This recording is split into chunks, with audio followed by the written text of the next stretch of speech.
You think I'm a moron? Hello and welcome to the Video Gamer UK podcast. My name is Chris Bratt and I'm joined by three lovely looking faces today. We've got every game's a 6 out of 10 with Steve W. Burns. Apart from the last 3 that I reviewed before it, but I do hate games. Correct. Okay, excellent. His Just Dance technique has very accurately been compared to button mashing in a beat 'em up. David Scammell. I think that's a clever comment. It was a very clever comment. At the same time, my dance moves are immense. Yes, but they weren't the dance moves that Just Dance was asking for. Oh, who cares? You just have fun. Me, I care immensely. You won, man. I did win. I find it really difficult to let go of. Although I'm very disappointed. The people at home won't realise this. Mm-hmm. I put my all into the very first dance. Except, you know what? This prick over here didn't have the camera on. So there I was, take 2, absolutely knackered I was, sweating from areas I've never sweated before because of this prick. Shameful. Almost like I planned that in advance. I didn't. I just wanted to practice. And I've seen the video that he's working on now, and it's looking... It's disgusting. It's fucking It vile. is pure filth. How are you, Jim? I'm all right. You're right, good. Yeah. Excellent. Everyone's all right today. That's good news. Actually, I'm a little bit down, but we won't get into it. Why? Because What's up, it's more, champ? it's just personal. Why would you even say that then? Because you make an observation, Okay. and I need to, All right. make sure that you're aware. Well, I hope you're feeling better. Try and cheer me up a bit. Okay. Thank you. All right. And I would like to dedicate this week's podcast to the Twitter user clock_punk. Clockpunk. Who got in touch this week to let us know that he won't be listening to our podcast anymore. He was that disappointed with the score that we gave to Sunset Overdrive, and he's finding it very difficult to get past that. Clockpunk's one of the sort of vintage video gamer originals, and it's a very sad day, actually, Brad, as if only you had respect for people like that. Well, he sounds like a bit of a prick, but I mean, it's unlikely that he's going to listen I'm sorry. to this. No, Brad, don't be mean about it. My thoughts go out to him at this difficult time. That sounded sarcastic, but all right, okay, good. So Bratters really is the only one in here who's quite flippant about it and doesn't give a shit whether you listen or not. Whereas everyone else is actually heartbroken by anyone who says, "I'll no longer." You know what I actually do from time to time is I go back and I read the iTunes reviews of the podcast. No. Right. They're amazing. Some of them are amazing. We should do a special podcast where we print a load off and just read them. That's meta, isn't it? That is. Reading the podcast reviews on the podcast. That sounds hot. That's deep. Video games. Are they nice? Are they nice reviews?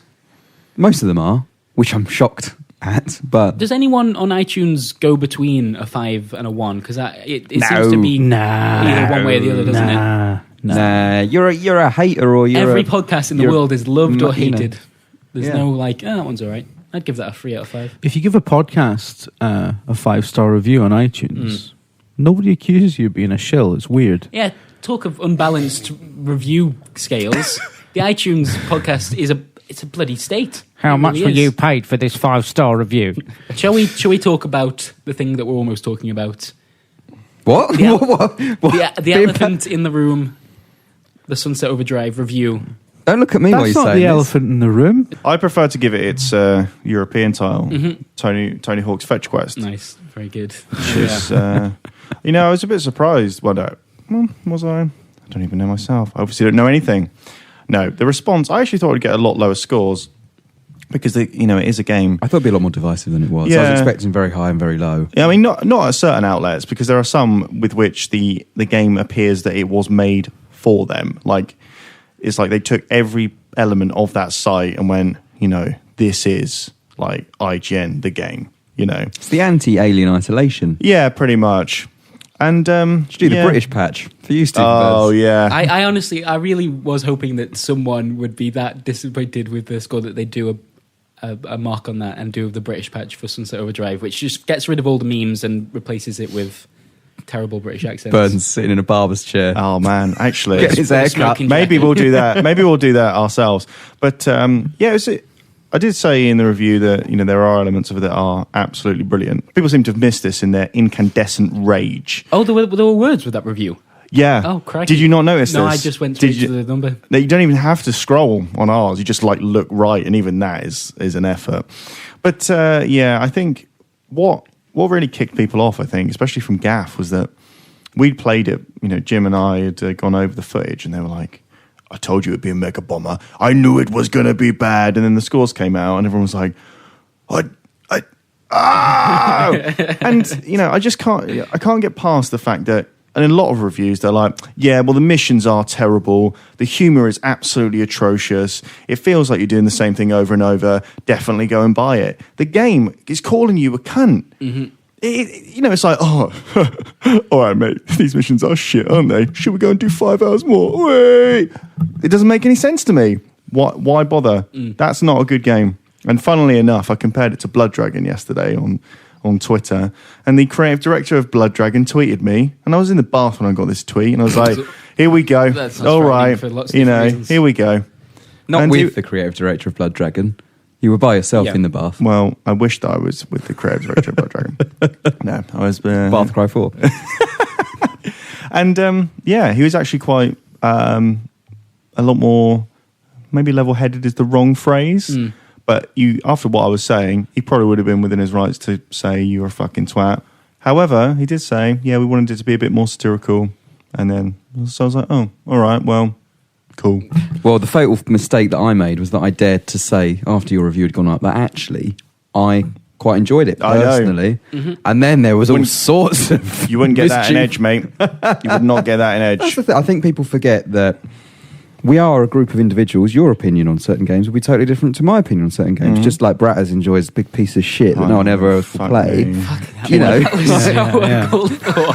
Jesus. I mean, Bratt's made a career at a champion pieces of shit. So you know, but I think people think VideoGamer thinks this and sort of lumps everyone in as a whole and forgets that actually we're just people like you who play games. But then we just write words about it. Sunset's an irritating game, though, because its core is really, really good. And one thing I couldn't really understand about the game, and this is why I was asking around in the office about its kind of early development, doing a bit of research into it, was it seems like it was a cooperative game, which then just became a mainly single-player focused game with a little bit of multiplayer in it, because your score multiplier... what's the point in it? Oh yeah, you can do cooler shit, but if the enemy encounters are still quite boring, what's the point in having that combo like number? Why not just have, you know? And but when you play multiplayer, you are with, you know, between 1 and 7 other people, and you've got to compete both with their score, and you've got to do well to bring up the overall team score. So it's a really interesting dynamic there that seems completely absent from the main game, and as such, the multiplayer is a lot more enjoyable. Well, I get the impression that when it was first sort of pitched and they were prototyping various systems and that, they had their initial kind of, this is how you move around the world, you're hanging off the things and you're grinding down the rails. And I imagine at that prototype stage, it looked really cool, but obviously the sort of the extra design that makes up the game wasn't together. And maybe they started with the idea, because the initial trailer for it, the CG trailer, it did have other players in the world. Like it looked like a kind of co-op game. And so I imagine maybe that was the idea, and then over time they realised maybe we can't deliver on the vision as we once thought we could, and that other sort of mission design maybe came in quite late and wasn't perhaps... It seems a bit phoned in. And, you know, you kind of just go into a little box on the map. And it's not like you can just keep... You can do loads of cool traversal shit, but... You're just fighting the same enemies. The enemies are meant to be, or technically distinct. You've got robots, humans, and monsters. But really, it's just a case of flicking between weapons, you know, on your weapon wheel, just going, shotgun for this guy, revolver for this guy, and then you're skating. And also, to clear up one other thing, where other people seem to be thinking that I'm in the wrong about this, I said in the review that sometimes the sound will just cut out, or there'll be no sound. And it's bizarre musical choices for a game which, as a, you know, like a Score Attack or Tony Hawk or Jet Set Radio, a game you'll always want music kind of pushing you to, you know, bigger combos or whatever. And they were like, you obviously don't know how to play it because the music is linked explicitly to your style meter. You're obviously just running around. So, you know, I managed to debunk that within seconds of watching the raw footage where I'm at 0 style and I'm running around on the floor. And there's just music blaring, and then I'm at style level 2.5, and there's no music whatsoever. So that, you know, that's what, you know, that's just clearing that up. Yeah, it is weird. A game I played recently, Crypt the Necrodancer. Did any of you guys see that? Right, because when you're doing well, this amazing beat kicks in, and like part of the reason that you want to do well is just to keep that music going as much as anything else. I think Sunset needs a bit of that. People are correct in that the music is kind of tied, like it. One of the developers online when I was playing in multiplayer was saying that the music kind of changes in tempo or maybe arrangement when you do more, like when you go into total overdrive or whatever, as you would expect. But it's still really bizarre. And this is my entire problem with the game, is that it's filled with the design decisions that don't make much sense when you break out the traversal. And I know why people love the game. It's like, oh yeah, I love it. It's like Jet Set. It's like, yeah, but what are you being asked to do? And does that fit into a cohesive whole? It doesn't. Like, oh, go here, kill. And it's got loads of really stupid bugs in it. Like, when you're in a cutscene, it doesn't freeze your character. So if you're jumping on a car and a cutscene starts, you'll just hear the jumping. And if you're sliding on a rail and a cutscene starts and you slide out of the mission area, you fail the mission. I think you and I, for some reason, I don't know, I feel like I had a lot of fun with it. It feels like... Well, I mean, all these checks you've been getting, you know what I mean, mate? What pro Sony I was the other day. How far into the game are you? I finished it. Oh, have you? Right, yeah. Fair enough. I think you're right in a lot of regards. I think the mission design is off a lot of the time, but it does have these big moments that are the set pieces are really good. Yeah. But that to me was like, why isn't there more of this? Yeah. Oh no, totally. But I think I'm a sucker for sort of open world games in general and collectibles and shitloads of side quests and stuff like that. And it's absolutely to the brim with that stuff. And it's weird. I was saying this on the stream that we did yesterday. I think the opening 20 minutes, I was a bit meh. That prologue was a bit weak. And then when it introduces you to how the mechanics work properly, that next hour is kind of fun. When me and you, Chris, played it, we weren't really... Yeah, I played it since then. And I had fun with it. But then there's another lull, I think, after that. It throws a load of fetch quests at you for a couple of hours, doesn't really introduce any new skills to you. And then maybe about 4 or 5 hours in, you suddenly get the ability to air dash, run on water, wall run, and things like that. And it kind of brings back that initial buzz again. That's what it did to me. And that's also the time when those bigger moments start to really come into it as well. And there's only maybe 3 or 4 of them throughout the whole game, which isn't enough. But I don't know. I just enjoyed it a lot more than you did. And at the same time, I can totally understand why you didn't. And the score stuff that you were talking about, I never really made much difference to me whether I was hitting a combo or not, because maybe that's a problem with it. I don't know. It just depends on what Insomniac's... Why is it there then? Totally. Why is there a combo number and not just a meter that fills? Oh, absolutely. But, I'd sort of fail a combo at 50. My style meter wouldn't drop immediately, and I'd just start again at 1. I wouldn't give a shit about my combo. And I can understand why you would be like, what's the point of it being there? But at the same time, I'm like, I really give a shit whether it... You know what I mean? So... It just... that I remember thinking, I must be missing something. Yeah. Like, I must be missing, a mechanic that was explained. And, it turns out that it wasn't. But, yeah, stuff like, why doesn't the style meter drop completely out? Like a special meter does in all these games, and if it did, then you wouldn't... then you feel the pressure of having to continually traverse. And there are, in terms of the movement of the character, some of it is insanely good. Like, there's got like inertia to the way you move. Described in the review as like when you bounce on a bouncy castle and you kind of hit the apex of the jump, and you're just the right side of in control, and suddenly your arms start going, oh shit, and then you land it, and you have that moment where like, fuck, I'm back in the air again. And when you get hit off of a rail, you get that maybe like half a second where you can jump back on. And even if you hit the floor, you can handspring straight back up. Really, really cool. And the way they fit the city together is really good. A lot of that kind of movement around the city, I kind of feel like I'm just making jumps by the skin of my teeth, because it's really hard to predict what you're going to do next, because you're moving so quickly and you're really kind of concentrating on what's just in front of you. I love it when you do manage to just land on the next rail. You feel really, really good. I do kind of agree, though, in the combat, when it seems like the best thing to do is to stay on a rail and go back and forth and just keep shooting, at least in the first few hours that I've played, it loses that for me. And I think, you know what, maybe if it was more punishing with the style meter, that might have done something. The fact that, like, if you aren't constantly getting kills and if you touch the floor, it completely drops. I could see me being more invested in that and more kind of under pressure. Well, the multiplayer has. Did you play it, Dave? No, I'm trying multiplayer now. The multiplayer has some really interesting kind of modes and mechanics. They've got the floor is lava, one where you start on top of a building that's looking at an underpass, and all of the underpass is covered in lava apart from traversal equipment like grinds and wall running and stuff. And you have to get into the overpass, retrieve a teddy, a Fizco kind of bear thing, come back, jump back up the building, which is quite difficult in and of itself, and capture the flag, as it were. But there are only a certain amount of those teddies in the world. So you've got 8 players like running and jumping, and if you touch the lava at any rate, you die and respawn without the flag.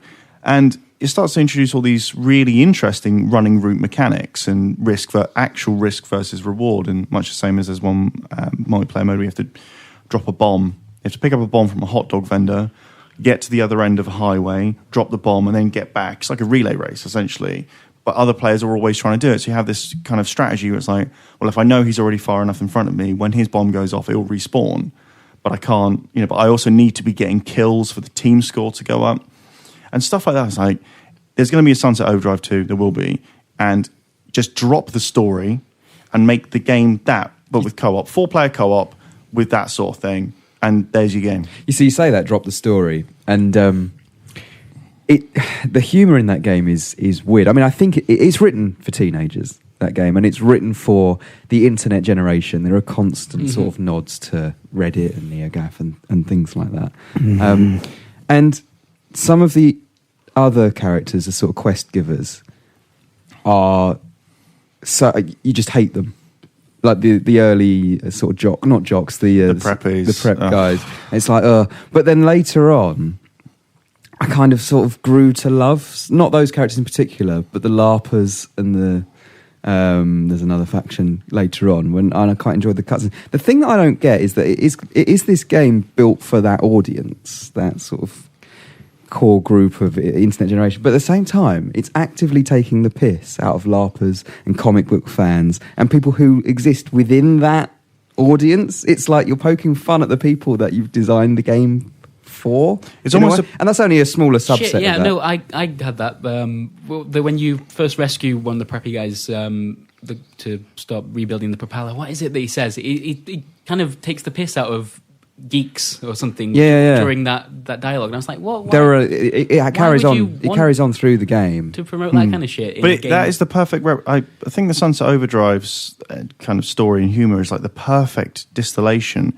of what forum culture is. Yeah. It's like this winking and smirking and memeing and very surface orientated point making with nothing really to back it up a lot of the time. No, but it's so aware of that I don't know. But it's a contrivance. When you say, the fetch quest thing, they say, don't tell me I've got to do another fetch quest, then you have to do it. That's not satire in any way. No. That's ridiculous. And then later on in the game, you've got to do, every faction you meet, you've got to do warm-up missions, essentially. And one of the factions is like, I think it's the Castellanos, is that that's them. And I played as a female. I was going to say, she says, I'll do a few missions for you. You'll grow to like me. Blah blah blah blah blah. Yeah, and that's like in another way, if it completely subverted that, and she was like, well, no, you can just do, you'd be like, a point to it. But then you'd be like, oh yeah, no, now I actually have to go and do that. It seems like it's winking at you and saying we get this joke, but only in the same way that it's laughing at you, and it's like it's like not an abusive boss or something, but it's like in TV shows or whatever, it's like Brent and his little sidekick where they're like together, but he's like, no, but you are definitely subordinate, and this is essentially at your expense. It's a bizarre game. I remember when you were playing it, and I walked in, and you were just like muttering to yourself, and I was like, Steve, everything all right? And you're like, it realizes it's a game. It just doesn't realize it's a bad game. And I was like, that seems like a pretty spot-on description. Yeah. I mean, everyone went mad, like, obviously, when the 6 came out. I mean... Well, everyone went mad before that. Yeah. Impressions. Yeah, I think also what people didn't really get is that the impressions were obviously from the first 2 hours of the game, but... I don't know whether people thought that we were talking over it as we were playing it, but we weren't. So some of the stuff where we're walking around. That's the first 10 minutes of the game, and we're working it out. But obviously, when you put it together, people are like, "But he's just bouncing on a car," and he's saying it's boring. And it's like, well, obviously, because all the footage you can use is the introductory part of the game. Like, and then towards the end of the video, we are like jumping around and skating and doing all the cool shit. So I mean, we weren't the lowest score. I don't think. I think we were, kind of the joint lowest. But it just, I think anyone that bothered to actually read the review was like, oh yeah, so there are some quite balanced points here. But people just see the score and we're like, what is that? This has not conformed to my expectations of my Xbox One purchase. He hates video games, but what about all those 8s and 9s he gave? Shut up! I just found there were lots of little moments where I was like, that's awesome. Like, you can put a nuclear amp onto one of your guns and it will choose a bullet at random that will set off like a mini nuclear explosion. And it's just little things like that where you're like, that is cool. It felt like Infamous with personality. And unfortunately, it's a bad one. Well, maybe. But it's kind of... because it all comes down to the tone. It's going to be very much it's down to taste, really, isn't it? Rather than... And I understand, like, you have a problem with the mechanics and that, but I think a large part of it will come down to... I don't mind, like, it's not like I'm sitting around listening, don't go home each night and get fucking, watch Frasier for 7 hours and be like, yes, that is funny. But, at the end of the day, like, crass humour and, like, toilet humour and, that sort of humour is fucking brilliant. But it's not all crass humour. But it's got to work. It's got the humour, the jokes at your expense have to work, and a lot of them don't. And at the very end, actually, I'm not sure we can say this. Oh, there's a reference to NeoGAF, right? And I missed that entirely. As soon as people find out that there's a reference to NeoGAF on Gaff, they're like, and it's like that. This song's about me. Yeah. Like, this was written for me, and it's just like, and it does feel like that's the point of those things being included. I was looking at Reddit, like it was one of the... That one's really badly delivered, though. But speaking of badly delivered, now, Dave, you made an interesting point, because you played as the female character, and apparently, and you're not the only one saying this, is that her delivery is so much better than the male voice actors. I haven't heard the male, so I don't know how it compares. It's bad. Right. Well, no, it's not bad. Like, this holds true in every game I've ever played where you get a choice of gender. 9 times out of 10, the female voice actor does it better. She's really... Don't know why there are certain times where I'm like, who? I thought at one point it was... I can't remember her name. The girl that played Ellie in The Last of Us. She sounds a bit like that. Really? At some point.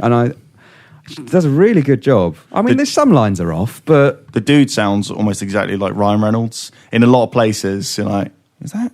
And I suppose Ryan Reynolds would...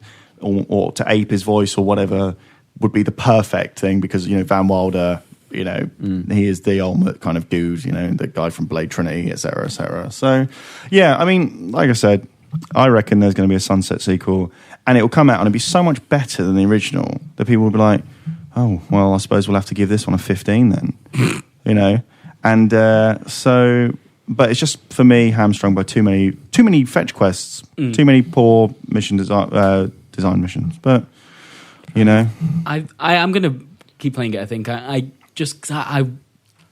want when games are divisive, it's always fun just to kind of see where you land on it. I think I'm probably somewhere in between you two, but I have sort of ruined Sunset Overdrive for myself. You at 7 or 8? Because I've... or 15. I was tweaking around with the character creation. I was trying to make a character that would loop... I tried to make the worst character I could, and I ended up making Nick Frost by accident. Oh. And now it's just Nick Frost in Sunset Overdrive, and it's completely ruined everything for me. I can't take any of it. Seriously is the wrong word. There is a bug, though. Is that it? There's a few. Does it involve Nick there, Frost? there is a bug. I was changing costumes for my female character, and as it switched costumes, all of her clothes came off. Oh. It only happened once throughout the whole thing, but Xbox record that. Jesus Christ. There's also recorded the evidence. There's also a really bad bug which I showed you guys, where there's a mission on a boat. Perhaps he's holding his hand. You had to do a mission. What's the matter, Braz? Listen, it's fine. Carry on, Steve. We'll come back to this later, Dave. Yeah, you do a mission on a boat, and obviously you're meant to stay kind of around the boat. You can't really swim or whatever. So you kind of bounce around the boat because it's towing like bounce platforms or whatever. If you die, however, the game makes such a big thing about its respawn animations. Well, it has no impact, does it? But almost really cool. all of those respawn animations are based on you coming out of the ground or hitting the ground or whatever. So when you die in the water, it just keeps on trying to respawn you because it can't. And it took about 20 attempts for it to put me back on the shore. And you're like, yeah.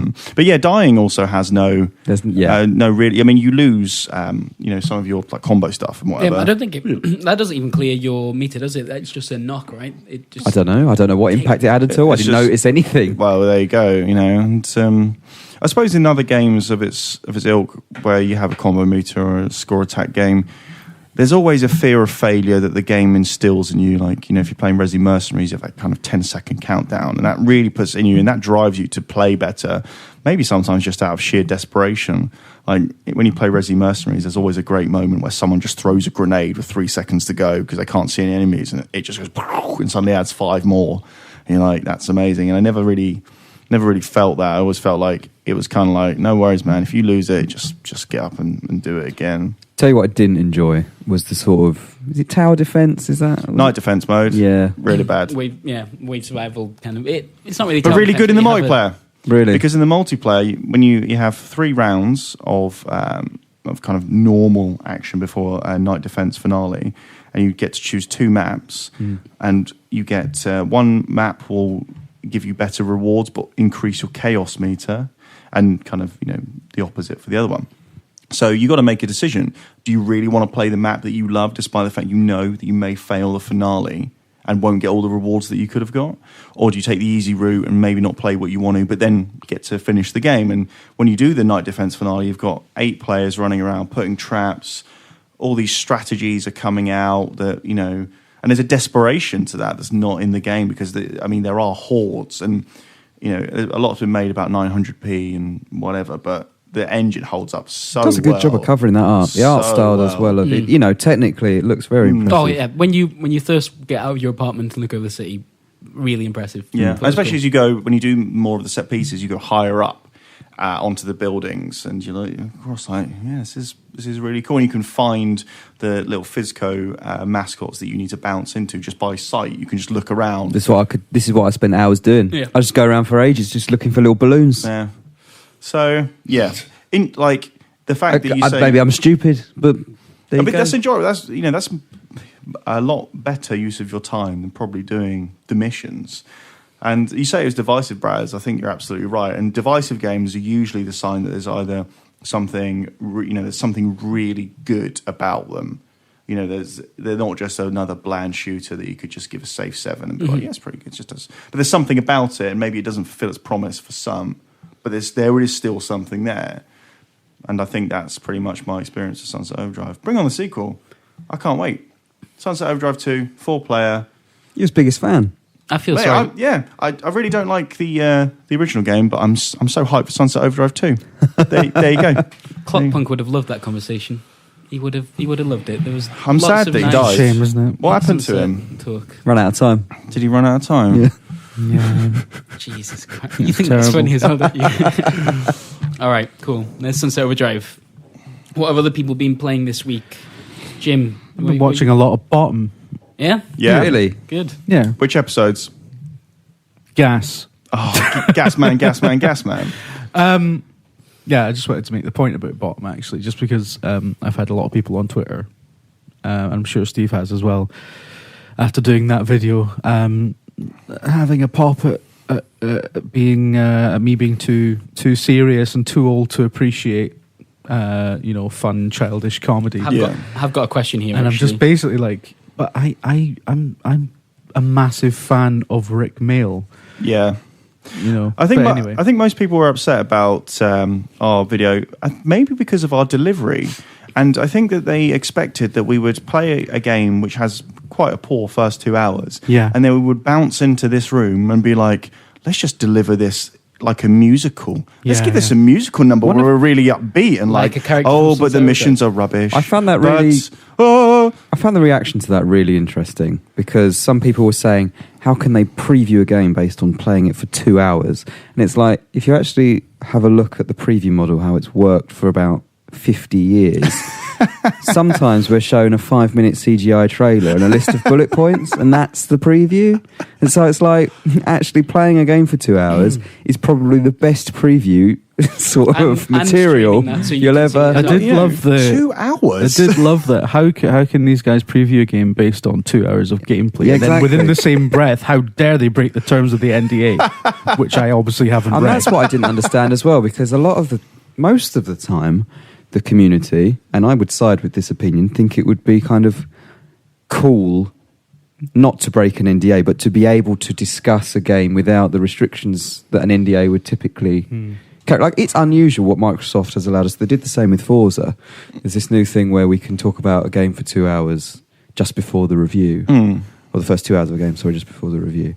And yeah, I found that really quite a cool thing to do. But it's this, suddenly, sort of overnight, it turned into this, how dare you break an NDA type thing. And it was the total opposite reaction. There's been months where people have been going, screw NDAs. NDAs are, ruining the industry. Launch day review embargoes are shit. And then suddenly you put an opinion out I don't know how long, a week before the review or whatever, how long it was. And it's, how can you do that? You're breaking an NDA. And it's like, what do you want? What are you actually looking for? I would like to think that is a vocal minority. I think it's got to be. YouTube comments and the thing about comments is that they are, when you actually look at statistics. I think Andy Kelly was talking about this a while back. When you actually look at the stats that go with like the amount of people who comment versus the amount of people who view and like and whatever.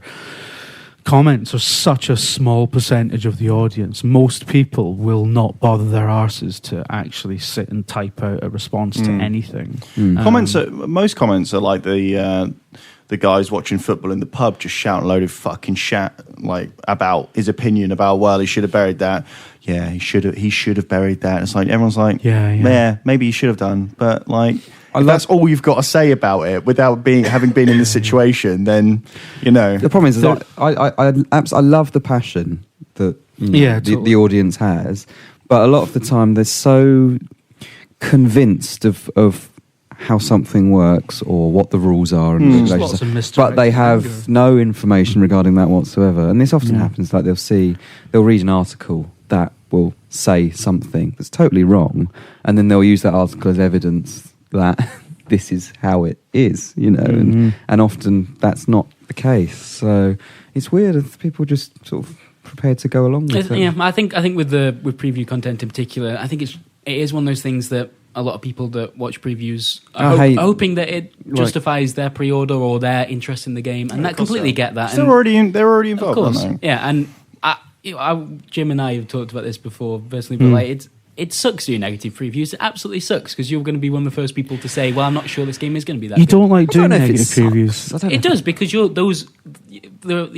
people that were hoping that it was going to be interesting. You're going to tell them that it's not, and they're probably going to disagree with you and be angry at you. And almost shoot the messenger kind of attitude.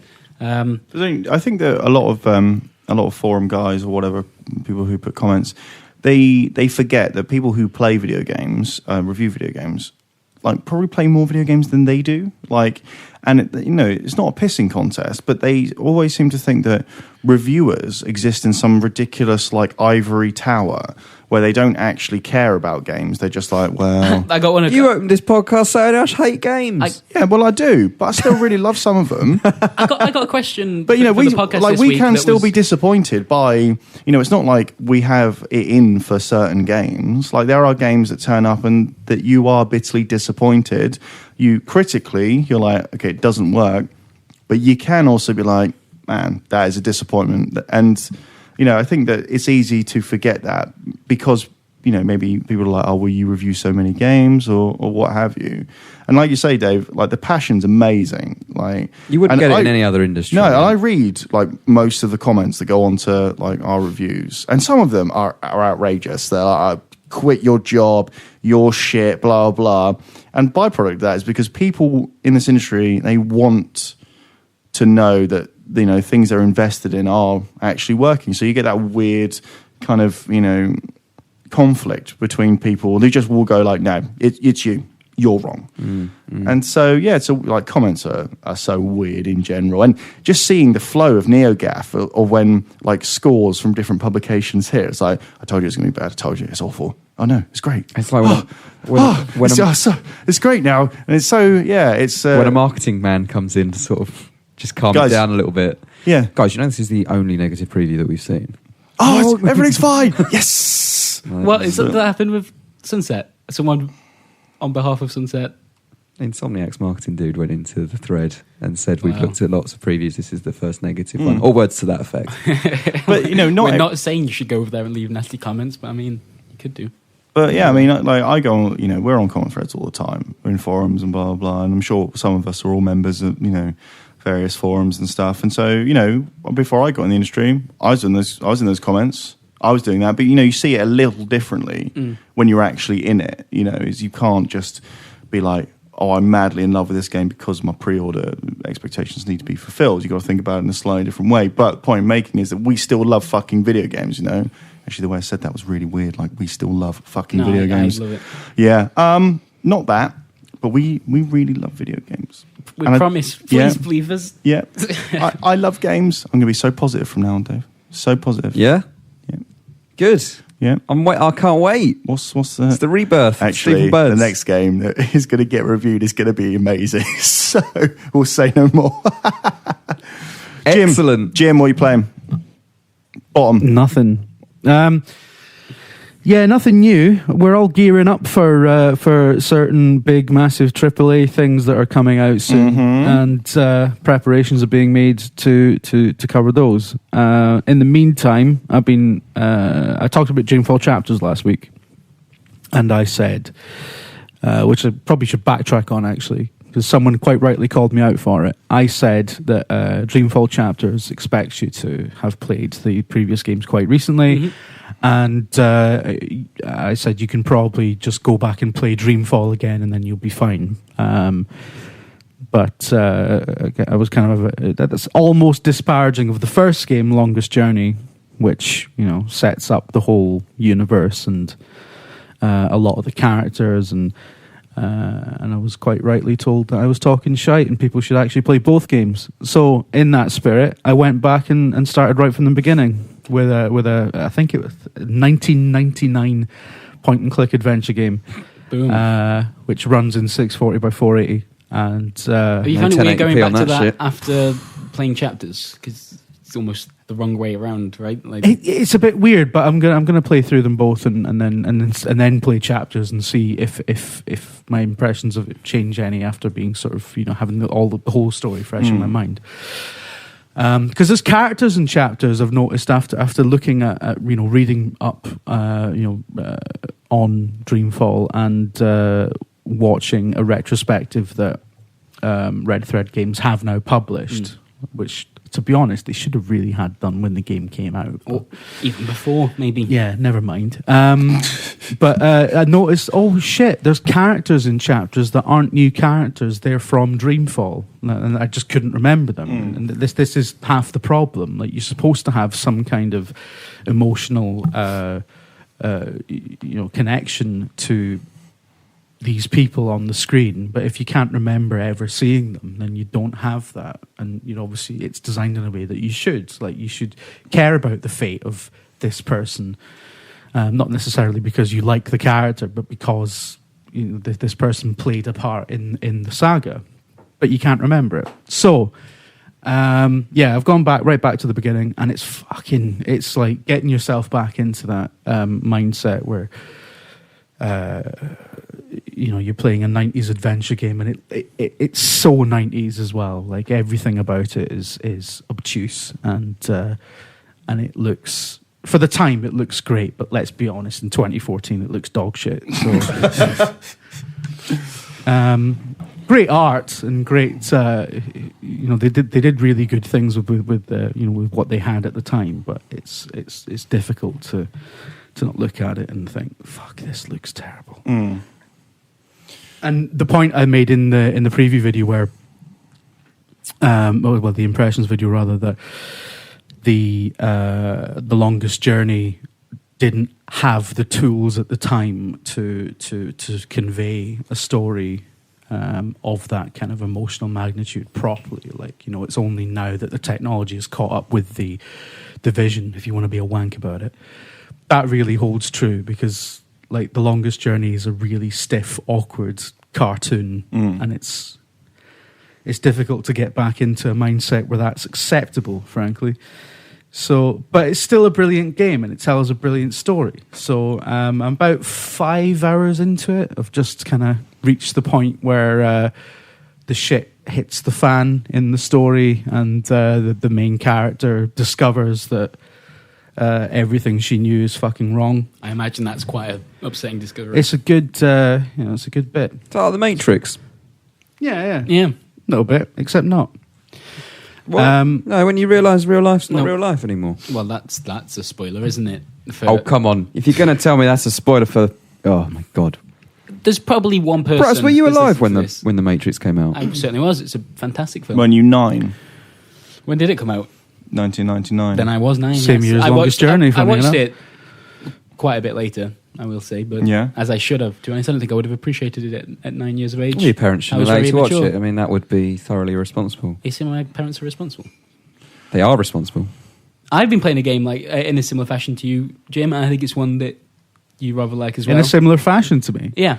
So a game... Well, like hunched over a desk. In a hoodie. Not necessarily that sense. I mean, getting prepared for another game that's coming out, or... What game's that, Brad? Dragon Age Origins.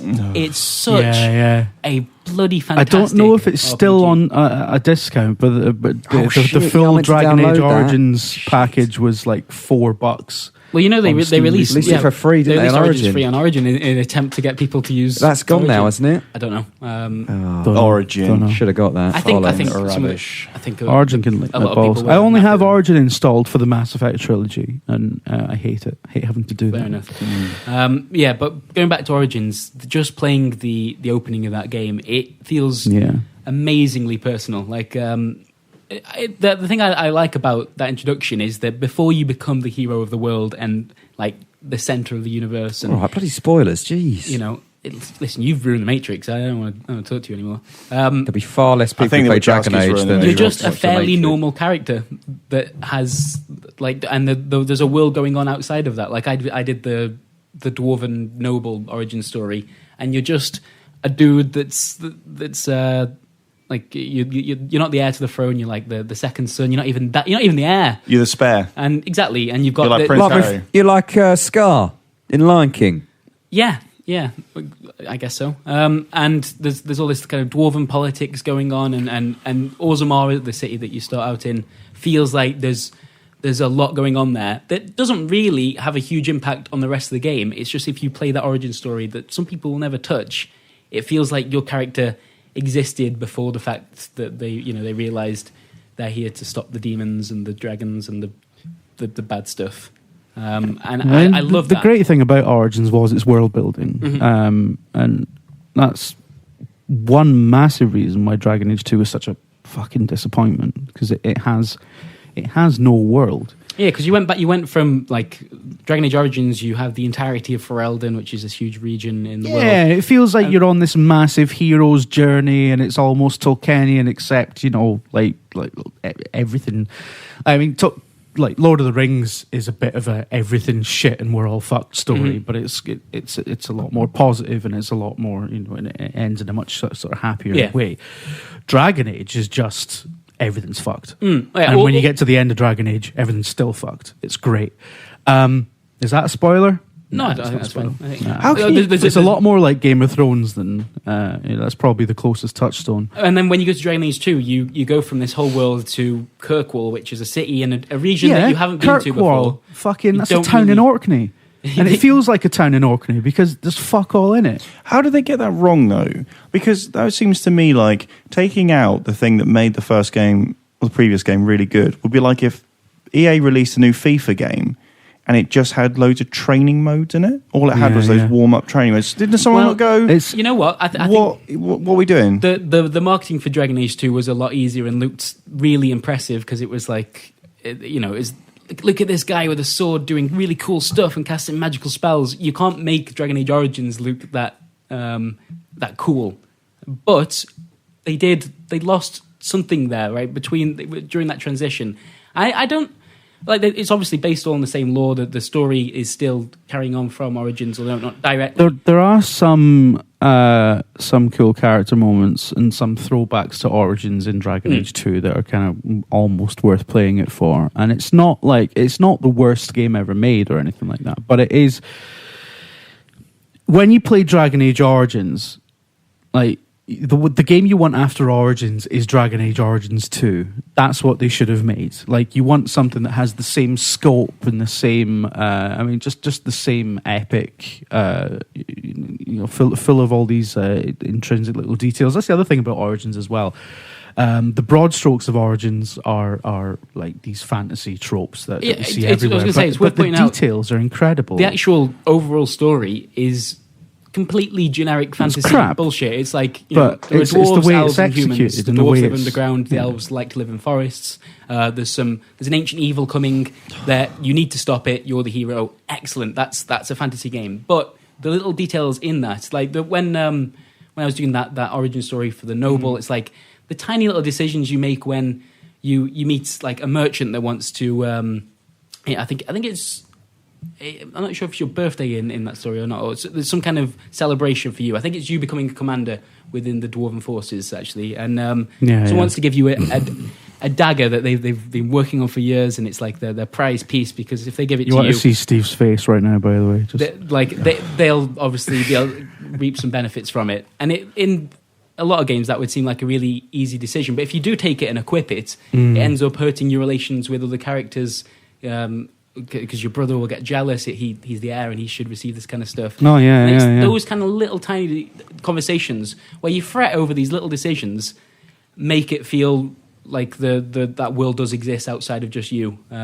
Whereas I think there are really difficult decisions in Dragon Age 2, but they're all within the main storyline, and they're all these very clear moments where it's like, and now it's the part in the game where you have to decide if you like mages or Templars. And I think Origins just around those moments had Dragon Age 2 is just, brace yourselves, here comes the betrayal, that kind of thing. Here's your big moral decision. We're about. And also Dragon Age 2, the world just felt tiny and it felt smaller, but not just in terms of the actual size of the city or anything. It just felt like nothing you did had any real impact, and I don't know. It just felt like a side story when it shouldn't have been a side story, which is kind of what I'm hoping Inquisition. Obviously, everyone's hoping Inquisition goes back to the Origins model of having important things happen. And they're certainly hinting about that in certain aspects, like in the combat. They've gone back to having the tactical view and stuff. It looks like they are talking about you being sarcastic. Nice one. It's a bit weird, Braz. It's like you already know this, though, don't you? It's like you're playing a role now. What? It's like almost like you've already played it. It's like you're breaking an NDA. Yeah, I certainly am not. I'm just. Everyone knows that tactical view. That is something they've been talking about since the very get-go. Which I was going to say shows that they obviously have listened to some of the criticisms of Dragon Age 2. Have you played it, Braz? I have played it, yes. And you're not allowed to talk about it? Certainly not. Okay, so... well, you made this really awkward for me. I haven't made it awkward. Do you like it? Do I like what? Dragon Age. Braz. Inquisition. Braz, if you don't like it, then just say some words for the rest of the podcast. All right, okay. Well, look, right, okay, I want to know. You've pretty much answered the question already, but... This is so unprofessional. There you go. You don't like it? What? Succinctly, Braz. Now, I really dislike those fantasy tropes. Yeah. When you say shit like, oh no, the Dwarven, it makes me want to kill the person. Yeah. Because there's just so much of it. Like... Oh, and then there's elves, and then it's like, oh, what load of shit. However, it seems to be, from everything I've heard, that the first game just uses that as a backdrop and as actual real interesting relationships. And the second one, the backdrop comes to the fore and it makes the decisions for you. Now, if Inquisition does that, is it going to be total fucking disaster? Because how many more times are they going to get? How much goodwill are they going to have to get this right again? I think this will, if it has the same response as Dragon Age 2, I think it will pretty much kill Dragon Age. This is going to be the make or break game, isn't it? It's got to be. And like, I actually just I enjoy do Origins 2. Just do Origins again. Well. That's all they need to do. Exactly right. That's what I was going to say. It's Dragon Age 2. That's what they were doing. It's so overshadowed. I don't understand. I don't understand why it's such a fucking problem. Like you made an amazing fucking fantasy RPG that everyone loved, and then forgot the just make that again. You've already done it once. Yep. Life is hard. I thought they'd be making noise to say that they were going back to that sort of thing. Yeah, that's what I mean. Right, yeah. They have been, yeah. Right, okay. So it could be like that. And if they do that, which I don't know if they have or not, just for the purposes of the NDA, then it'll be great. If not, then they fucked it. Exactly. They could. Inquisition could be a good game, but if it's not, if it doesn't feel like Origins, that will be enough to upset Jim Trinker, I think. And your good self. I just can't. I don't know. This is a situation where, like, it's a situation where if a game studio literally just does the same fucking thing again, everyone's going to love it and it's going to be a winner. Is it like when Radiohead did a few really like critically acclaimed albums, and then they went, yeah, but now we've gone full wank, like utter. Like, in a lot of like films do that, and people are like, well, it's not like they haven't done it before. Mass Effect 3 was basically Mass Effect 2, wasn't it? This time with a worse ending. Here's your guys, basically, yeah. Go around and find more guys. Mass Effect 3 was a fucking incredible game. I really liked it. It was people inexplicably will take that entire the entire Mass Effect trilogy, that entire how long does it take to complete the Mass Effect trilogy? 100 hours? I'd say so, yeah. People take that 100-hour experience and fucking throw it in the trash can because of the last 5 minutes. Well, if you do that, you're a cunt. So, well, my own Mass experience Effect 3 was fucking brilliant. I've tried to get into Mass Effect, I just can't do it. Like the opening of Mass Effect 2 was like the original Mass Effect feels really dated now. Yeah, but it's still Mass Effect 2. I was like, you feel really dated. Oh. Mass Effect 3. I do feel old. The only thing I can really remember about it is that I once ate a KFC whilst watching my housemate play it, and he was running around going. Pew, pew, pew, Interesting pew. thing about Mass Effect is that the again, talking about the broad strokes of the fantasy sort of tropes and everything, Mass Effect story and Dragon Age story exactly the fucking same when you take a step back. And it's just the details and the characters and the way you interact with the world and all that. That's the difference. I just never could get window dressing that's different. Yeah, I couldn't get into Mass Effect because maybe the main character looks so much like Jamie Carragher. But you can choose what he looks like. But in all the ads, there was Jamie Carragher. Like you, Burns. It felt like I was supporting Jamie Carragher. Too fat. Femchef all the way. Let's say another game with a female Jamie Carragher. Where Jennifer Hale is fucking incredible. That is quite interesting, isn't it? For a game that does allow quite a detailed character customization, people think of Commander Shepard and they see that one image. Like he's a male model, that guy, isn't he? That one bell end. Yeah, it's weird. It's weird, isn't it? Gennaro. Well, actually, like I say, he's an internationally famous model. Like so, he's obviously not a generic looking dude. However, he's pretty hot. In video games. He did look. You would, wouldn't you, brothers? Well, I didn't say that. I said he was. So when I think of Shepard, I think of my Shepard, who grew up on the streets, and she's a redhead with a fucking scar, and she'll gut you. Did you go? Is that the kind of default fem shep though? No. Oh, right. Of course it fucking was. It was my Shepard. Well, fair enough. You proved me wrong. All right. Anyone got any other video games to talk about? Nah, played a bit of The Evil Within. Yep. It was weird because I was bouncing between The Evil Within and Sunset Overdrive, and I can't think of two games with two distinctly different Jesus tones. Christ. I don't even know how I'd feel after that. That would be... I was very confused. Cry. I was sitting there at home like, what is going on in my head? Very confused. It's all right, isn't it? Performs like dog shit, playing the PS4 version. Really? Yeah. You didn't have those problems? Frame rate?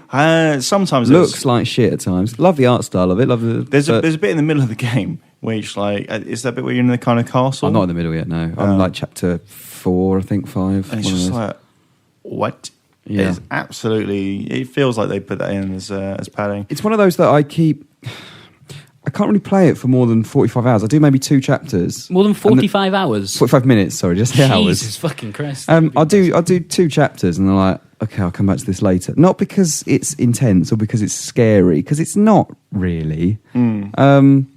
But I don't know, there's something about it where I don't feel like I can play it for hours on end like I could. Like Sunset. Is it because it's like pretty relentless? You always... It's kind of bleak. It's kind of... Oh, right. Okay, it's the tone of it then. I don't know if it is the tone. It's it's an exhausting game to play. Yes, it is, yeah. Like, but I can't put my finger on why. Because really, it's just a third-person shooter with a few bullets. Yeah, I think that like a lot of Mikami games, almost everything works very well, like when all the systems are slotted together. And what that means is that you can't do one thing without constantly having to evaluate the 5 other things that are... So if you fire a shotgun round into one person, suddenly you've realised that you could have used that to fire it into 3 people. You've got to keep, how many matches do you have? Am I moving? Do I have enough health items? And so all these elements come together because every encounter requires you to use your knowledge of them, and you can potentially die in each one. So I tell you what, it feels after an hour, like. I'm knackered. It feels like The Last of Us is like infected stealth bits, but throughout the entire game. So whereas in The Last of Us it paced it quite well, whereas those bits sort of came along every hour and a half, 2 hours, and then they went away and you did other stuff. It just feels like that is relentless in this. That's that entire experience, and I don't know. There's a bit midway through that people probably quit at this part, but your partner Jonathan, he wears glasses, and you have to do a boss fight where Jonathan has been knocked unconscious by this big kind of like dog-style beast.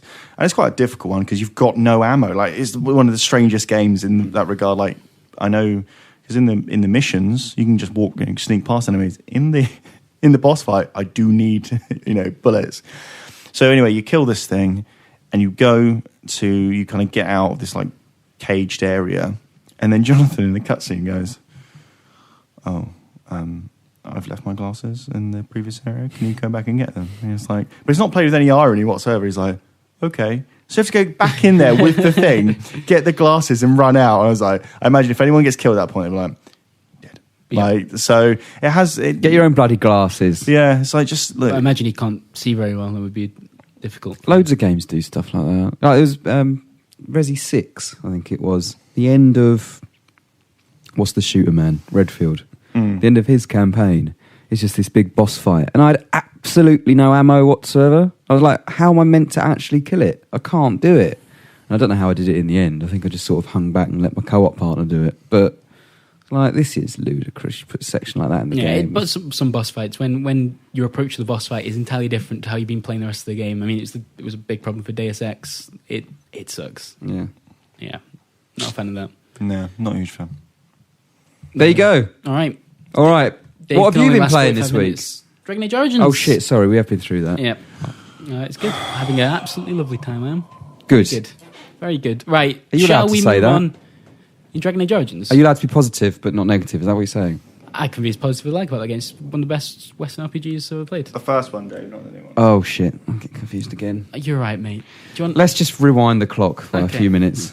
Shall we move on to some questions? Yeah. Yes. Excellent. Okay. We've got one here from your man, Brett Claxton. Oh, yeah. Who asks... Oh, by the way, if you want to send in questions to the podcast, you can do so on Twitter. We usually put a little tweet out before the podcast, and there's also an email address, podcast@VideoGamer.com, if that's what you like to do.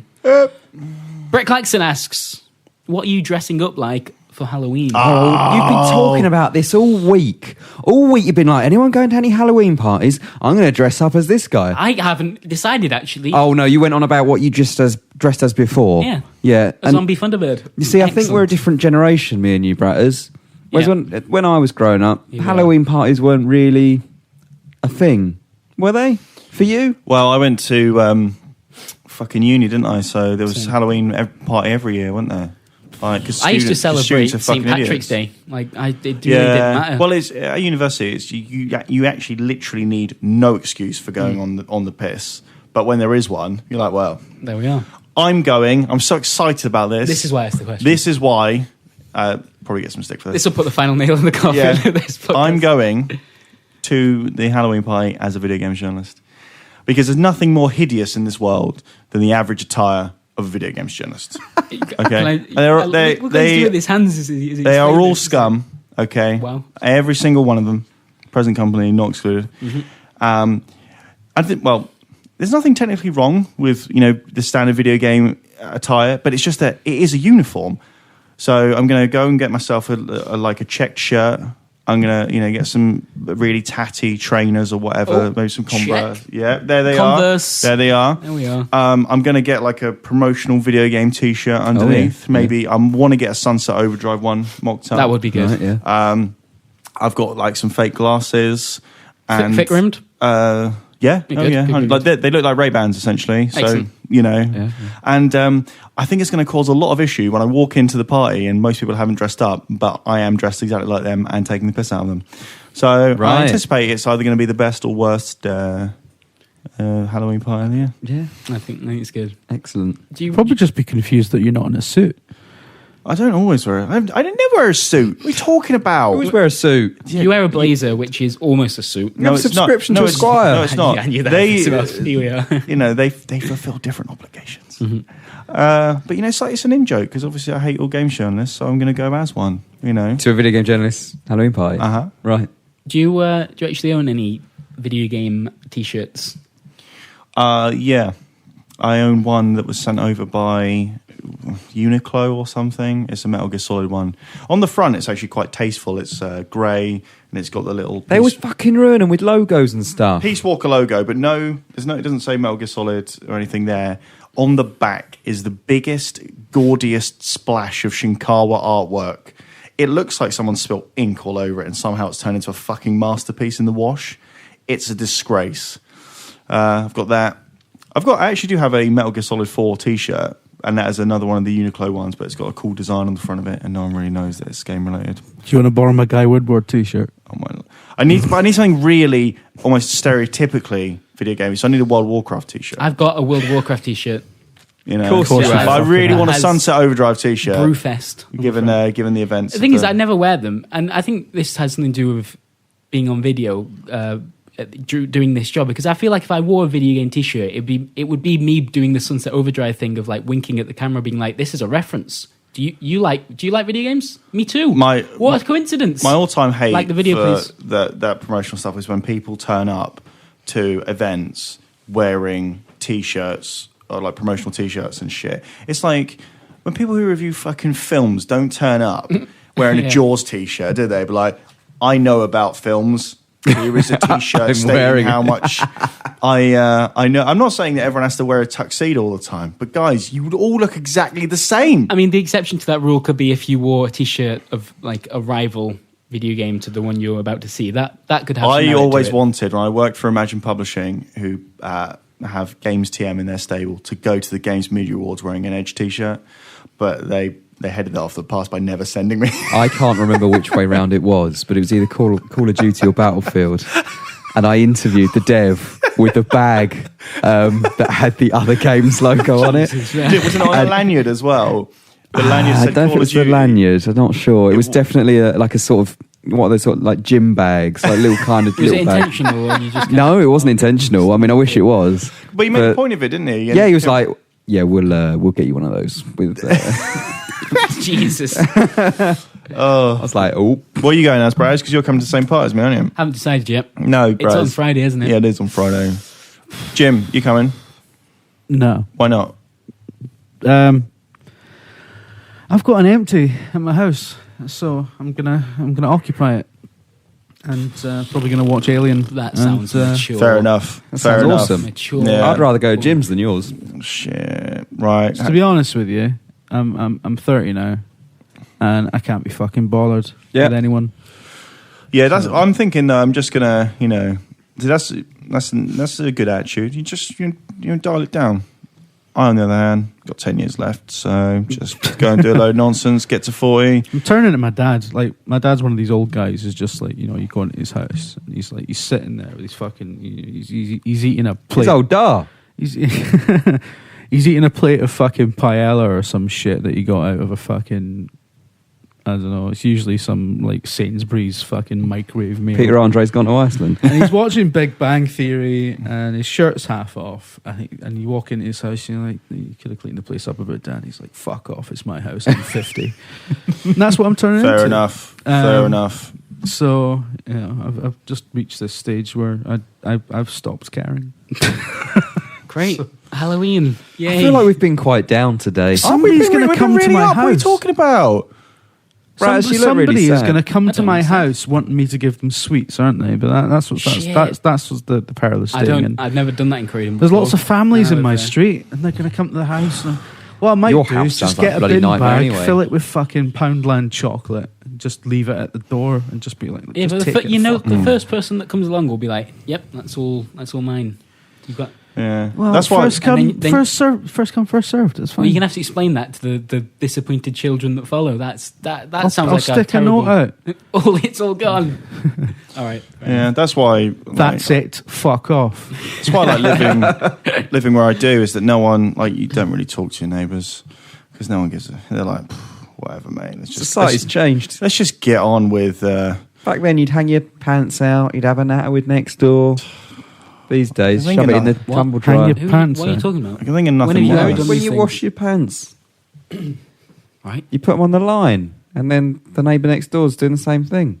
Yeah, And you have a natter. How are your did, pants? did you watch The Lion King Well last washed. night? These You days, talk to each other about the washing and stuff. That's the lovely washing you've got out. No, thanks very much.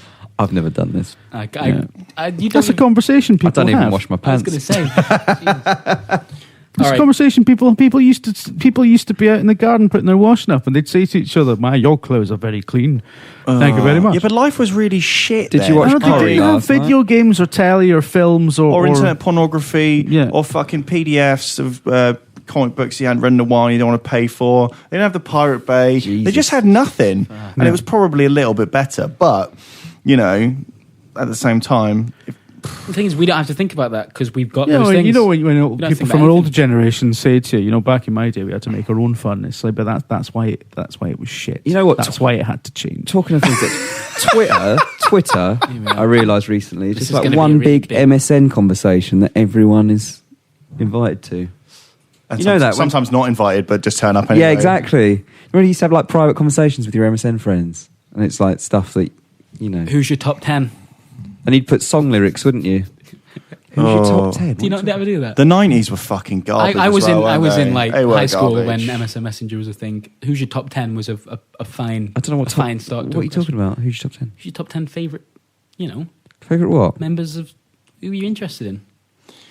What romantically? Who do you This fancy? is Shagger's fucking lad past What are coming you to the talking fore. about? Exactly. All through MSN. What Yeah. you had people on Oi, MSN? oi. But why? Who's your top 10? But why was that dictated through MSN? Why wasn't it not just like? Because MSN was very new then, and it was like the way that everyone used to talk to each other in the evenings after school. But surely you knew those people in real life. It wasn't who's your I top bet 10 on everyone MSN. you said this No, to, it I was bet like, yeah. everyone you said this to was just like, fuck off, bro. Oh, what? It was just me. Who's Oh, your no. top 10, eh? Oh, God. do you want to know who I want to touch with my penis? Hey, What if Chris, it was fuck just off. me? Seriously.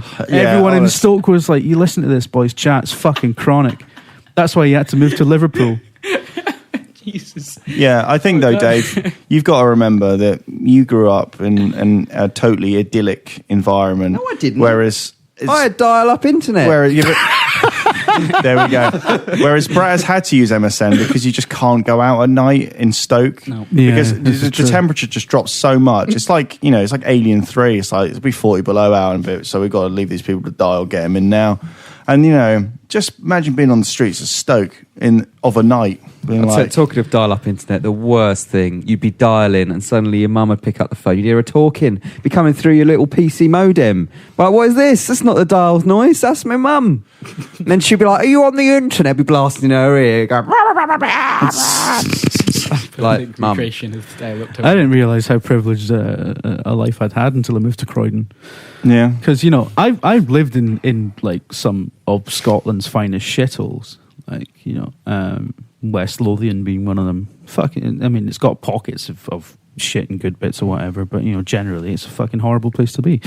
But I could walk around most places in West Lothian and not spot a dozen people who are basically and obviously looking at me, deciding whether or not to rob me. Essentially, that happens. You walk up the street in Croydon, you will see at least half a dozen people who are basically sizing everyone around them up.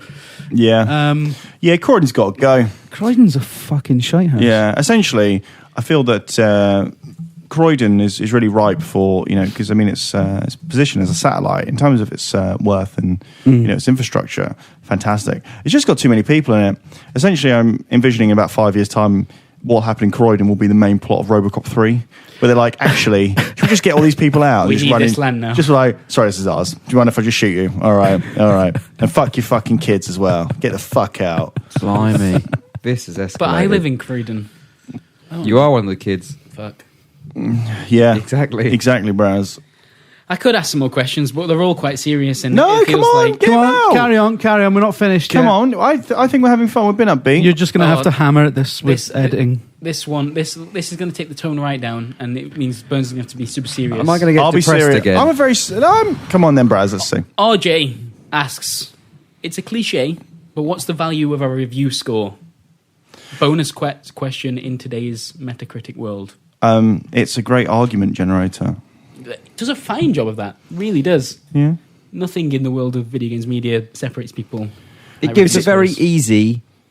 It's easy to get snobby about scores, but at the same time, again, we are It's a very fucking easy summary of that gamers person's ourselves. When we read other people's reviews, we do read them, but then a lot of the time we'll check the score. We do what what people who don't work in the industry do. I mean, if I see another score from another site, I'm going to force of habit, whatever. I read the review, I check the score. You check the score, down you go, because it gives you a very easy indicator, as you say, Dave, of where they are. And the disparity that people get, I think what really annoys people is that when it doesn't read like an X, but that is a result of the inelegance of ascribing a number of 1 to 10 or 1 to 100 or whatever against 1,000 or so words of what you would hope is carefully argued deconstruction and criticism.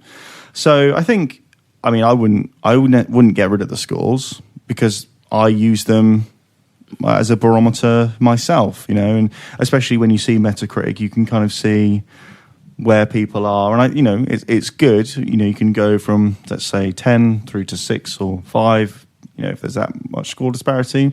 And you can kind of see exactly where people and their opinions, because that's what they are, kind of fall on the scale. And whether, let's take film reviewers.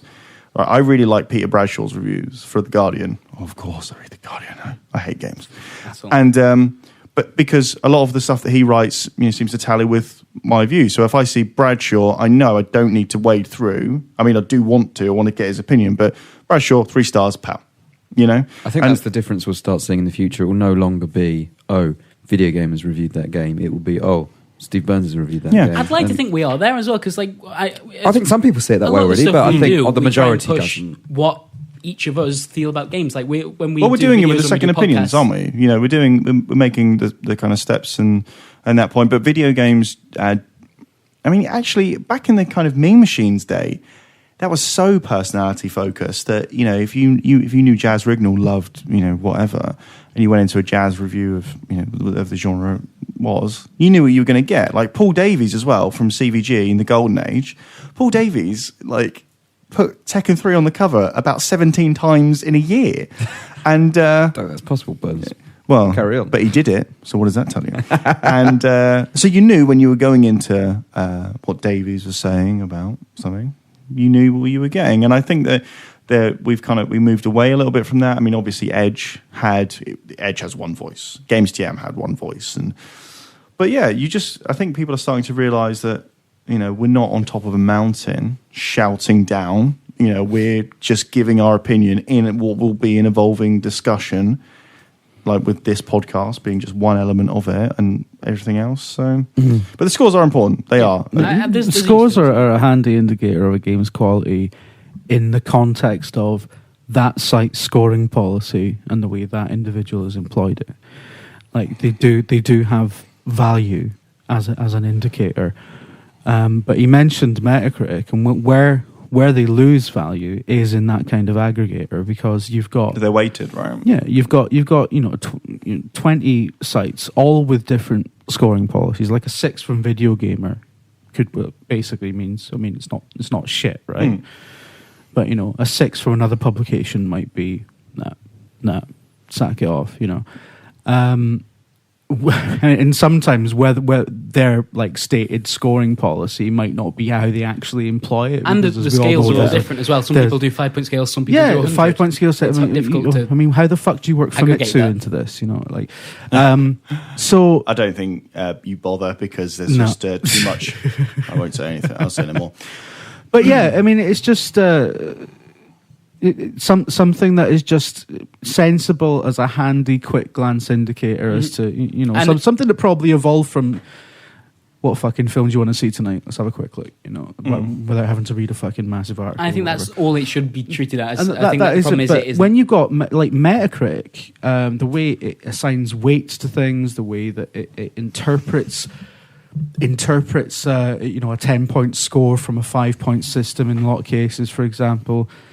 Metacritic just confuses everything. I mean, Metacritic is, again, handy as an indicator only for seeing generally how well something's reviewed, but it doesn't give you any real context for any of the individual sort of scores that it lists. It just it's a good list. And there's a whole kind of weird thing that you hear from time to time of publishers working Metacritic scores into contracts, so that there might be a bonus that's given to developers horrendous. If they go over certain. There's so much of that as well. It depends on Metacritic's system, like as opposed to the quality or the tone of reviews as well. So it's almost like stacking the deck against developers in a lot of ways. Especially if So say, I don't know how Polygon are weighted. Not a lot of people know the secret source element of it. Yeah. But Polygon, its scoring has, for a lot of games, has been a lot lower than not the average, but gave The Last of Us 7.5. And I think Bayonetta got a 6 or 6.5 or around about that sort of score. Yeah. So you got to, but there's no really accounting in the development cycle for who you don't know who's going to review it. Is it Arthur Geese or is it Phil Collar or whoever? And so I think you're right with the stacking your deck. And the thing is, that's becoming more prevalent. People understand that more now. I mean, there was in Bloomberg Business Week, there was a whole thing about Destiny. And they were coming at it from obviously like business standpoint. They're like, well, it's cost this much, and it's done 300 million or whatever, so it's pretty good. And it's like they'll probably be able to recoup the costs from Metacritic though, because that's not gone over X. So they'll probably save $2.5 million. And when you boil it down to that, you're like, shit, it is important to a development cycle that can be referenced in what is essentially a guidebook to what the fuck is going up and down in the markets. That when Destiny is a thing, and when you're developing, like, well, we hope that the scores are good. I was going to lose $2.5 million. So the weighting is so important on Metacritic, and I don't know, unfair is maybe a wrong word, but interesting. Yeah. Well, see, I told you to bring the podcast down. How's God damn it, we're all. The podcast down? Look at Dave's face; he's so upset. Ask a question to Dave. I'm just that today, Bratters. Ask a question to Dave. Let me have a look at the questions. Okay. I'm controlling this I want fucking to have thing fun now. with you today. Just out of interest, Burns, what did you review Black Flag? Yeah. What score did you give it again? 7. See, I'd have given it a 9. There we go. There we go. Within the one site, massive 2-point difference. I'd there. give Sunset more than a 6. Yeah. There you go. I would have given it less. What? Right, It's Dave. almost like the review is written by an individual, as we were talking about before. Yeah. How interesting. Who keeps Very giving lower interesting. scores? Give Black Flag a 7, you cunt. Anyway. Right, Dave, here's one for you. Go Which on. Halo is the best Halo? Hashtag which, hashtag Halo, hashtag best, hashtag Halo from David Turners. Hashtag Halo, hashtag 4. Halo 3. Halo 4 is easily Halo 3 4. multiplayer is Guys, best Halo. listen, can we quit it with the fucking opinions, please? right? We need Can a someone VideoGamer just stance on can someone this. just I've said this pick before and one, I say it stick again. to it? 343 was the best thing to happen to that franchise because it just got stale under Bungie. They just didn't know but what it's to got do with a it. class system in the multiplayer, and that I think Halo's not Bungie got same to the anymore. point where they just didn't give a fuck anymore. Possibly, but the stories were always bollocks. Halo 4's, I agree. Halo 4's story was good. But people play Halo for the multiplayer a lot of the time as well. And Yeah, but I want a good campaign as well. well, you're wrong. The original That's Halo, why your opinion is wrong. the original Halo, its campaign was brilliant. Halo 2 and Halo 3 I thought were relatively weak. I Halo agree. 4 I thought had another good Halo 3 campaign. multiplayer is... And there's Halo Reach and ODST. They were okay. I mean, I wouldn't have said they were amazing single I player. really want to play the whole Halo saga because it's something I've completely missed out on. But at the same time, I don't because they look piss. So, well, I don't much care for Halo multiplayer. Yep. There we are. See? However, no, I do like it. I do like Halo multiplayer. However, Halo story, when people are going, the story's amazing, it's like, I watched a friend of mine play through Halo 2. Don't you fucking dare tell me I think for a while, the music convinced me that the story was really good. Because I was just like, everything's so loud and impressive, I must be the coolest man in the universe. But really, that's just the Bayhem effect, though. I wish Mike's... Oh, sorry, go on. Oh, sorry, I was just talking about multiplayer versus single player. Like, Call of Duty is a franchise that people basically play for the multiplayer, but I can't wait for the single player in Advanced Warfare. Just purely because of the words "press X to save the Prime Minister." Kevin Spacey. Yeah, well, I can take or leave that cunt. But press X to save. Well, this is what I want to talk about. I wish Microsoft would get back to releasing Halos in September, because releasing a Halo game a week after Call of Duty every year kind of feels like, well, I don't know what one to play now. Everyone kind of splits themselves into different games rather than devoting a decent amount of time to one and then the other. You should join a LARPing group. Well, why? I don't know. By the time Seemed like the time. this will be the last podcast that we do before Advanced Warfare is out. It kind of crept up on me, actually. At has. the weekend, I was like, shit, it's out in a week. I think it's because usually I may be wrong here, but the release date's usually between like the 11th and the kind of 17th, like mid-November or getting to that point. Normally the first week of November, whenever that falls. I'm not Maybe sure. it was... But the 3rd seems early. The 3rd does seem early, yeah. Yeah, so... Yeah, I'm looking forward to Advanced Warfare. Very, Good. very much so. Good. And, but it'd be interesting to see how it does. Because, a lot of people are saying that, it's just dropped off. It was 70% fewer pre-orders or whatever. It was, I think. I'm not sure it is now. Yeah. But rough figures. Oh, dear. So, Call of Duty should be good. And here's a question for you, Dave. Go on. Right. Can you recommend a good iOS game? This is from John Pinder. Just got a shiny new phone and would like some decent games to play. I deleted all my iOS games over the weekend. Dave, Why? stop bringing... I'm sorry, John. Because I ran out of space on my phone and I thought, you know what? I never fucking play these games. that's true. I've got... I used to really... commute, don't you? Yeah. What? Perfect iOS game. My favourite iOS game of all time is Slide Triss, which is a sort of a weird kind of puzzly take on Tetris. Nice. So he should check Rayman. The Rayman games are good. Jungle Run. The original What was the Plants other one? vs Zombies is excellent. Yeah. One of the best iOS games you can play. Score classic goals. Fantastic. That was good. Into the Dead, was that the one? It was like an endless runner. Yeah, but with zombies. Yeah, that was quite good. What about Endless Golf? Everyone likes that. Desert Golf. Desert Golf, that's the one. Yeah. King of Dragon Pass is Fuck is King of excellent. Dragon Pass. Is King of Dragon Pass on iOS? Yeah, I played it on my phone, and it actually plays fairly easily on it. Fuck It's me, better on that's an getting iPad, whacked but on the iPad. It's really good, and is probably better. on Mirror's Switch. Edge is good. Oh, I've never. Mirror's Edge is Oh yeah, I remember the swipey It's like a side-scrolly... The Cannonball one. I've Yeah. still never really been that convinced by talking about that, the Assassin's Creed Pirates. Oh yeah, you played that after we've been to COD, didn't you? Yeah. You antisocial bastard. And it's that essentially takes the pirate stuff from AC4 and turns it into an iOS game. And it's really, really good. So there you go. Check that Pal. out. Pick those ones up. Found some good games. Yeah. Right, Braz, you take this bit of paper back. All right, cool. Flappy Bird. I think that probably does it for the Video Gamer UK podcast. Is there any more questions? We are gonna. I like wrap it up there. engaging with the video gaming community. Who the what? Who told you that was a good idea? There is a podcast competition going on at the moment. This is the last week for that competition. Yes, we're asking you to come up with a marketing campaign for the Nintendo 3DS title Power Rangers Super Mega Force, which is actually out now, right? I think that is released now. And as we predicted, not a lot of people talked about it. I'm very sad about so, this. I mean, bear that in mind. It hasn't done very... It has launched already, and it hasn't done particularly... How do you know? It might be a cult hit. Hasn't done a lot of traction on the kind of on the normal interwebs. gaming marketing landscape. So we want you to come up with something that will remedy that. And if you do something funny or interesting and we pick it as the winner, you get to win a video game up to the value of £50 from shop2.net, which is pretty good. So there's that. You could buy like Call of Duty or something. Can I buy that? You could get Power Rangers Super Mega. £50. That's like 10 copies of Modern Warfare 2, isn't it? It's pretty good. Don't know. They retain their value pretty well, don't Do they? they? You can only pick one game. That's like 2 copies of Modern Warfare 2. I think, as far as I'm aware, those are the rules. So pick something expensive. That's about 50 copies of Brink. Oh, That is actually about 50 copies of Blink. You're absolutely right. Or Blur. Blink. Blur was all right. Nah. I like Blur. Nah. I like Blur. Wrong. Second was better though. Split Second was miles better. Yes, right. End it there. We're doing a really bad job of coming up with a video gamer stance on video games.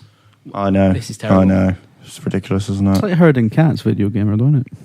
It certainly is. That'll do Herding it for cunts. this week's podcast. Thank you very Right, much for I'm off, listening. Brett. See you later. And thank you to my co-hosts, Stephen Burns and David Scannell. I'll be happier next week. Yeah? Yeah, I promise. I'll be better next week. I'm sorry to hear that you're down, mate. It's all right. It's just things happen in life that you can't control, and you just, that makes me sad. Right. So, like, sitting in a room with you, like, it wasn't my choice to be here. You tried to put a little bit of a jokey spin on into that, but Like, really, you were saying when something quite exactly you need to do a job, you can't really control that Exactly. unless you've got a really micromanaged diet, and that's no fun. So, Yeah. but yeah. Yeah. I'm still on my diet, by the way. serious. Yeah. It's not going too well. I might get dear. McDonald's. Are we still going? Are we going? Are we? Should we go? Should we just disappear now? I've got to play Pez. Bye.